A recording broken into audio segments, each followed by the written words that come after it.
तो बात करते हैं यूजीसी नेट कंप्यूटर साइंस की यूनिट 10 यानी आर्टिफिशियल इंटेलिजेंस की। देखिए, ये यूनिट स्कोरिंग भी है और बहुतों को डराती भी है। पर चिंता मत करो, आज हम इसे मिलके बिल्कुल आसान बना देंगे। हाँ, मुझे पता है। एआई का सिलेबस जब आप देखते हैं तो लगता है कि अरे बाप रे, ये कितना बड़ा है, कितना मुश्किल है। पर सच बताऊं, अगर हम इसे सही तरीके से टुकड़ों में बांटकर समझे ना, तो ये पूरा का पूरा आपकी मुट्ठी में आ सकता है। तो चलो, सबसे पहला स्टेप क्या है? अरे, सिलेबस को ही पकड़ते हैं, देखते हैं कि आखिर इसमें है क्या क्या। सो देखो, एआई का जो पूरा सिलेबस है ना, वो असल में बस इन 5 मेन पिलर्स पर खड़ा है।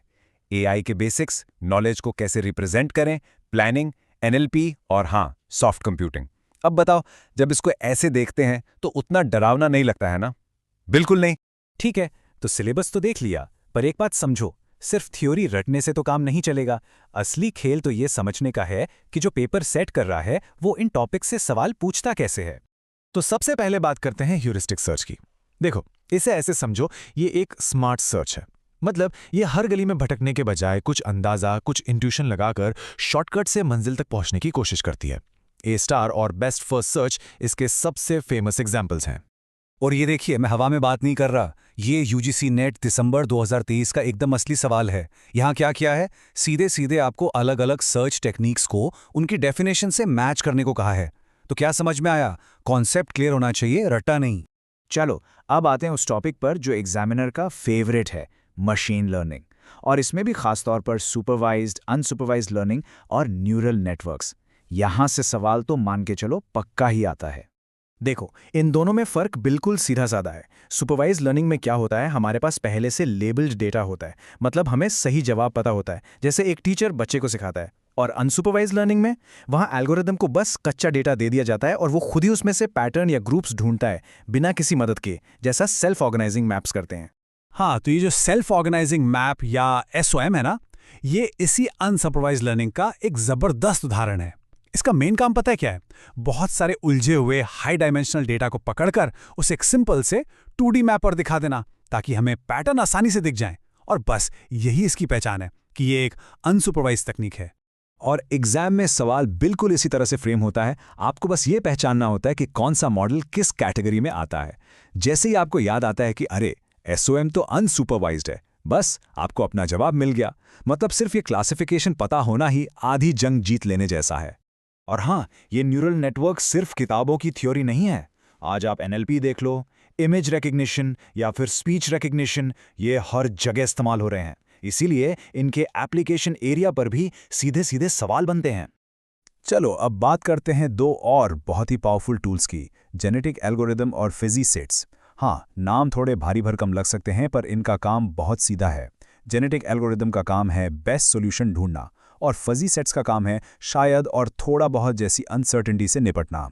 जेनेटिक एल्गोरिदम की जो पूरी प्रोसेस है ना, वो सीधे सीधे नेचर से इंस्पायर्ड है।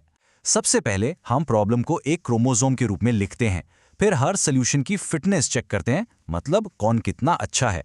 जो सबसे फिट होते हैं उन्हें चुनते हैं और फिर क्रॉसओवर और म्यूटेशन के जरिए उनसे और बेहतर सोल्यूशंस बनाते हैं। और ये साइकिल बस चलती रहती है जब तक हमें बेस्ट ना मिल जाए। और ये देखो, इसका भी सबूत है। जून 2023 के पेपर में सीधा सवाल इसके ऑपरेटर पे ही आ गया। पूछा गया कि स्क्रैम्बल क्या है, तो ये एक तरह का म्यूटेशन ऑपरेटर है।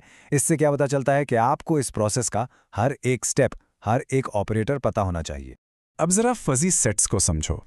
देखो, नॉर्मल लॉजिक में या तो कोई चीज़ 0 होती है या 1, सच होती है या झूठ, है ना, ब्लैक या वाइट। लेकिन फजी सेट्स ये बीच का रास्ता अपनाते हैं, डिग्री ऑफ मेंबरशिप के साथ।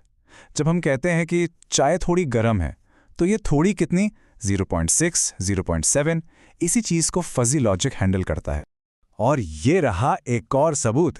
ये सवाल साफ साफ दिखाता है कि आपको सिर्फ थ्योरी नहीं, बल्कि फजी सेट्स पर बेसिक ऑपरेशंस भी आने चाहिए, जैसे कॉम्प्लीमेंट निकालना, जो कि बहुत आसान है, बस 1 माइनस मेंबरशिप वैल्यू करना होता है। मतलब थ्योरी और प्रैक्टिकल कैलकुलेशंस दोनों ही जरूरी हैं। तो ठीक है, हमने मेन कॉन्सेप्ट्स भी देख लिए और ये भी देख लिया कि सवाल कैसे बनते हैं। पर अब सबसे बड़ा सवाल कि आखिर में हमें फोकस कहाँ करना है, सबसे ज़रूरी टॉपिक्स कौन से हैं जिनसे मार्क्स पक्के हों।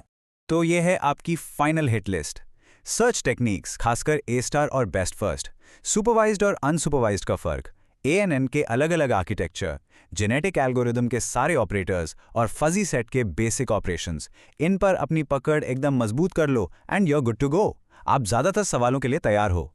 और आखिर में मैं आपको बस एक सवाल के साथ छोड़कर जा रहा हूँ। सोचिए, AI के ये सारे कॉन्सेप्ट्स जो हम पढ़ रहे हैं, क्या ये सिर्फ UGC नेट का एग्ज़ाम पास करने के लिए हैं? या फिर ये हमें उस भविष्य के लिए तैयार कर रहे हैं जहाँ आर्टिफिशियल इंटेलिजेंस हमारी ज़िंदगी का एक बहुत ही ज़रूरी हिस्सा होगा? इस पर ज़रूर सोचिएगा।